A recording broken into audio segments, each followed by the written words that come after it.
if I were to tell you that you can grow flowers and tomatoes, cucumbers, peppers, strawberries, melons, cabbage, using nothing but the waste from fish?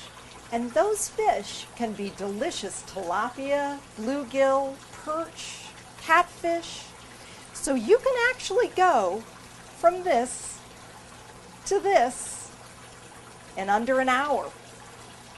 This is aquaponic gardening, a water-wise, earth-friendly, and incredibly fun way to grow vegetables and fish together. And the story gets even better.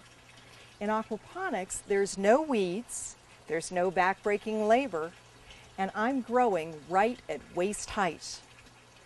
In this course, which is a continuation of my book, Aquaponic Gardening, you will learn everything you need to know to get your own aquaponic garden set up and running successfully.